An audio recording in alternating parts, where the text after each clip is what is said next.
क्या आपने कभी ऐसी जगह की कल्पना की है जहां एक 100 साल पुराना विशाल पेड़ अपने भीतर पूरा का पूरा संसार समेटे खड़ा हो। बाहर से वो सिर्फ एक प्राचीन वृक्ष दिखाई देता है, मोटी फैली हुई टहनियां, छाल पर समय की गहरी लकीरें और ऊपर शाखाओं पर घोंसलों जैसी आकृतियां।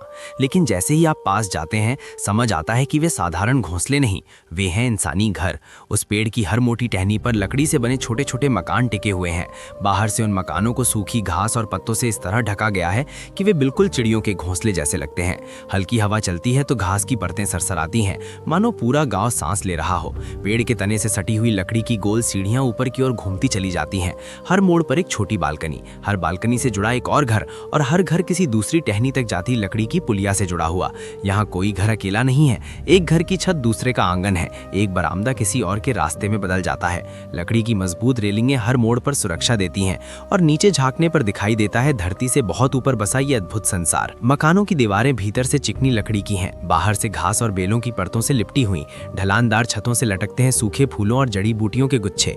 अंदर मिट्टी और लकड़ी के चूल्हे जलते हैं, जहां आग सिर्फ भोजन नहीं पकाती बल्कि पूरे घर को जीवन देती है। धुएं की हल्की खुशबू पेड़ की छाल में घुल जाती है। सबसे मोटी टहनियों के संगम पर एक गोलाकार खुला मैदान बना है, यही गाँव का हृदय है।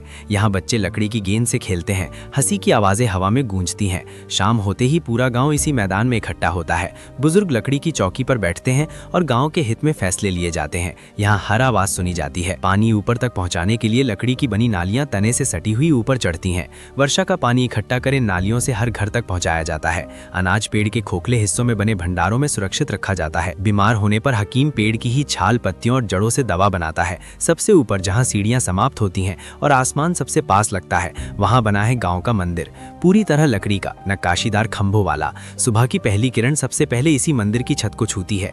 यहीं पूरा गाँव एक साथ प्रार्थना करता है। थोड़ा नीचे एक खुला स्कूल है। पेड़ के तनों को घिसकर बनाए गए गोल आसनों पर बच्चे बैठते हैं। शिक्षक लकड़ी की तख्ती पर लिखते हैं। हवा पन्नों को हिलाती है और पत्तों की सरसराहट पढ़ाई की पृष्ठभूमि बन जाती है। ये गांव सुंदर दिखने के लिए नहीं बना, ये टिके रहने के लिए बना है। हर लकड़ी का तख्ता, हर घास की परत, हर सीढ़ी संतुलन और विश्वास पर टिकी है। यहाँ जीवन शोर से नहीं, सामंजस्य से चलता है।